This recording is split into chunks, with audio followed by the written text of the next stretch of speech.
Oke, halo Soulmate, good day mates. Ketemu lagi dengan saya Ika Febrilia di Mate Channel. Dan pada kesempatan hari ini masih dengan mahasiswa dari program studi pemasaran digital FWNJ, tapi sudah berbeda orangnya. Sudah ada siapa di sini? Saya Catherine, Bu. Catherine, panggilannya Catherine juga. Sama ya, panggilannya Catherine. Oke, Catherine boleh sapa Soulmate dulu nggak? Halo Soulmate, good day man. Nah mantap. Catherine ini sama kayak Raihan yang sebelumnya itu juga dari pemasaran digital ya. Angkatan 2022. Angkatan 2022 yang juga mengampu mata kuliah perilaku konsumen di kelas saya. Oke, good. Nah Catherine, kita mau bahas apa hari ini Catherine? Kita akan ngebahas karakteristik kebiasaan konsumen saat berbelanja di KKV, Bu. KKV, oke. Sebelumnya ada sejarah KKV dulu nggak? Sebenarnya kalau untuk riset tentang itu saya nggak ada sih, Bu, karena saya langsung buat kuesioner aja untuk KKV. Oke. Gitu. Nah, apa saja hasil dari riset yang Catherine dan teman-teman sudah lakukan di konsumennya KKV? Oke, sebenarnya dari riset yang sudah saya ambil, Bu. Jadi dari riset kami, sebagian besar konsumen tuh yang datang ke KKV ini tuh bertujuan untuk melakukan window shopping, Bu. Window shopping. Iya. Okay. Nah, jadi, itu rasanya tuh saya bisa jawab tuh kenapa mereka tuh datang ke sana tuh awalnya cuma window shopping. Jadi gini, Bu, ada trik pemasarannya, Bu. Okay. Jadi KKV tuh menerapkan visual merchandising. Ya, itu betul, yang mau saya bahas, Bu. Oke, jadi visual merchandising yang diterapkan sama KKV ini tuh bertujuan untuk proses penataan produk dengan memperhatikan berbagai aspek. Sebenarnya tujuannya untuk ya itu menarik customer untuk masuk kan, Bu, ya kan. Yeah. Nah, sehingga terjadi keputusan pembelian, walaupun nggak semuanya orang beli sih, cuman lihat-lihat doang. Tapi kan dari situ after it dia pasti besokannya kesana lagi dan beli.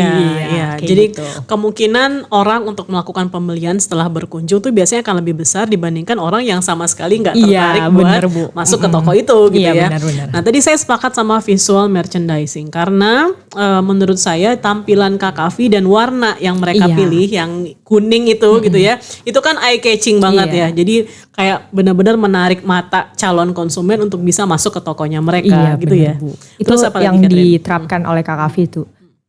Terus juga tujuannya tuh nggak hanya untuk menarik konsumen gitu, Bu. Dia juga untuk membangun citra atau brand image dari toko yang positif. Oke, dengan penggunaan warna kuning yang identik sama ceria gitu ya. Jadi akhirnya tuh kayak memanjakan mata dan bisa masuk ke tokonya KKV. Terus juga kan di KKV itu bukan hanya makanan doang atau mainan doang, dari berbagai macam, kayak ada kebutuhan rumah tangga, kebutuhan sehari-hari kayak gitu. Dan ada skincare juga ya. Ada skincare. Kebutuhan pokok wanita, Bu. Kebutuhan pokok wanita. Para cewek-cewek apalagi diskonnya, Bu. Itu tuh banyak banget, Bu. Jadi kayak kalau di TikTok kan sering ramai gitu ya, Bu.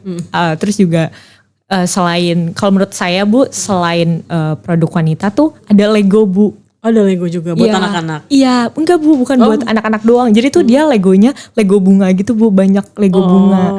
Nah, jadi kalau di TikTok tuh lumayan rame, Bu, itu. Jadi kayak banyak pengunjung yang mereka FOMO dan datang dan membeli Lego-Lego itu. Oke, karena udah ngelihat video di TikTok tadi. Betul. Oke, good. Jadi ada beberapa poin nih sebagai awal ya. Mungkin nanti kita bisa masuk pembahasan yang lebih spesifik lagi.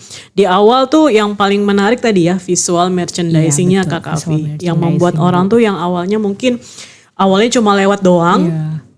Tapi begitu melihat tampilan warna yang begitu menarik, yang begitu ceria, kemudian penataan barang-barang yang memang secara visual juga oke, ditambah lagi banyaknya promo tadi ya. Benar. Kemudian pilihan produk yang beraneka ragam sehingga akhirnya tidak heran bahwa banyak sekali konsumen yang akhirnya datang ke KKV gitu ya. Betul. Oke, itu untuk pembahasan awalnya. Terus apalagi Catherine yang menarik dari KKV ini?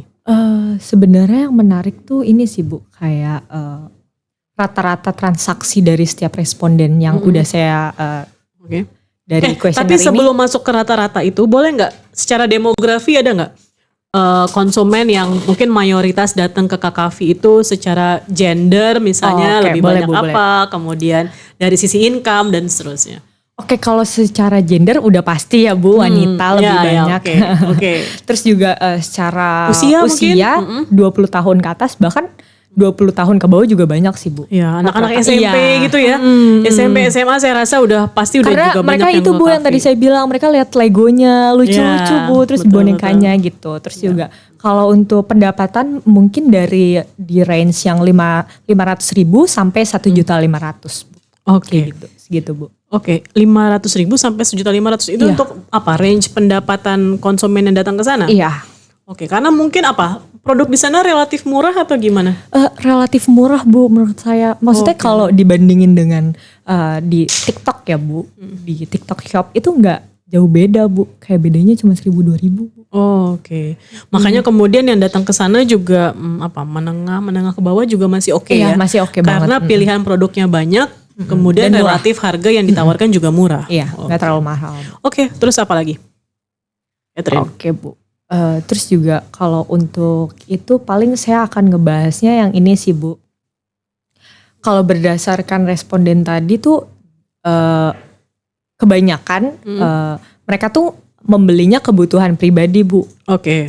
Nah terus ada sedikit malah yang kayak 15% dari responden tuh membeli produknya kebutuhannya yang kebutuhan lain selain kebutuhan pribadi ya, yang tadi kayak selain Lego kayak gitu-gitu Bu. Terus juga biasanya tuh kalau ke Kakafi tuh kita nyobain barang-barang yang unik, makanan yang unik Bu, tau nggak? Jadi kayak ada minuman macam instan gitu-gitu ya. Oh iya, minsannya juga lucu banget. Enggak, tapi ada minuman yang sasetan gitu Bu, isinya tuh 4 gitu. Harganya 9.000 Bu. Oke, udah dapat 4 saset. Iya, jadi kayak orang tuh kebanyakan dari situ, dari yang saya lihat di kuesionernya ya Bu, hasilnya tuh kebanyakan kayak gitu Bu. Oke, berarti Selain itu bisa kebutuhan pribadi. Bisa dibilang konsumen yang impulsif juga nggak sih, Catherine?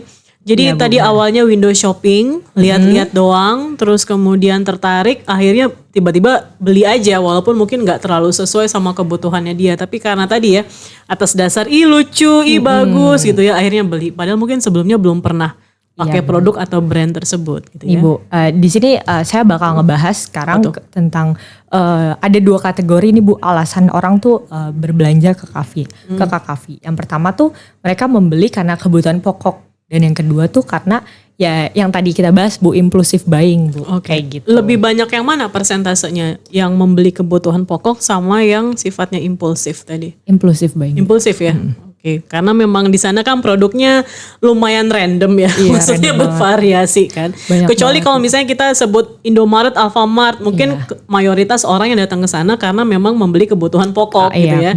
Tapi kalau kita bicara toko sejenis Kakafi yang banyak menjual aksesoris, skincare, hal-hal yang unik, yang lucu, itu mungkin kurang cocok kalau misalnya kebutuhan pokok, tapi lebih kepada pembelanjaan yang sifatnya impulsif. Iya, impulsive buying. Oke, good. Apalagi Catherine? Terus biasanya tuh pembeli impulsive buying tuh kayak secara spontan aja Bu. Terus juga kayak ya karena ada banyak promo. Terus juga kayak kalau kita cewek-cewek misalkan lagi banyak tren baru make up nih Bu, di Kakafi tuh langsung ada Bu. Malah Kakafi duluan. Iya, Kakafi duluan yang ada, dan harganya menurut kita ya di range yang murah. Ya itu Bu. Justru jadi kayak trendsetter gitu ya mungkin. Iya, benar. Ya? Oke. Terus apa lagi? Mungkin saya akan ngebahas poin-poin penting nih Bu dari bagian yang ini, karena kita punya banyak kategori jenis produk apa saja sih. Terus juga kayak mulai dari make up, skincare, terus juga barang-barang random yang tadi saya bilang random banget Bu. Terus juga ada mainan Lego yang murah, gak nyampe 50.000 Bu. Terus juga ada makanan dan minuman. Terus kayaknya saya gak bisa deh bawa anak saya ke situ. Pasti bakalan kalap sih Bu. Jadi saya gak mau deh bawa anak saya ke situ. Nanti ada Lego gitu kan malah jadi impulsif ya. Bahkan impulsif sampai Lego aja ada Bu. Biasanya kan Lego tuh cuman di Lego doang ya. Enggak, sama apa sih satu lagi, kayaknya cuman itu doang deh Bu. Terus ini tuh Legonya tuh di range yang murah tapi menarik Bu. Maksudnya bentuknya berbagai macam. Ya, dengan warna-warna yang mungkin juga colorful, beraneka ragam. Terus gitu ya. ada Bu Lego bunga yang dia tuh bisa nyala gitu Bu. Jadi bisa jadi lampu tidur kayak gitu. Jadi lucu-lucu. Multifungsi. Lucu-lucu Bu. Oke, sip. Itu pasti cewek-cewek pada seneng banget ke sana ya. Betul Bu. Kakafi itu oke. Terus apa yang bisa disimpulkan mungkin Catherine dari semua yang kita bahas di Kakafi ini? Oke, menurut saya sih Bu ya, kesimpulan dari saya bahwa presentase konsumen KKV itu memberikan feedbacknya positif banget, Bu. Mulai dari pelayanannya, produk maupun diskon dan promo yang diberikan mendapatkan hasil baik. Nah, terus juga kita bisa dikatakan konsumen tuh puas banget secara keseluruhan ketika belanja di KKV tuh mereka merasa kayak wah ini oke banget nih untuk dibeli lagi, untuk repurchase lagi kayak gitu Bu menurut saya. Oke. Berarti nggak cuma sekedar window shopping ya, mungkin awalnya niatnya window shopping, tapi ternyata mungkin konsumen juga menyadari bahwa pembelanjaan yang mereka lakukan di KKV juga lumayan worth it. Gitu worth it banget Bu. Oke, good. Terima kasih banyak Catherine untuk bahasannya tentang perilaku konsumen di KKV, menarik sekali. Nah, saya percaya juga soulmate yang menyaksikan video di Made Channel, terutama yang perempuan tadi ya. Iya benar. Itu juga pasti mungkin bagian dari konsumennya KKV. Pasti sih Bu. Oke. Nah, kalian mungkin bisa tulis pengalaman kalian selama berbelanja di KKV di kolom komen. Ya, oke, soulmate, sampai jumpa lagi di video-video marketing berikutnya. Kita barengan ya Catherine, nutupnya ya. Good day mates gitu ya. Baik. Oke, 1, 2, 3. Good day mates. Sampai jumpa.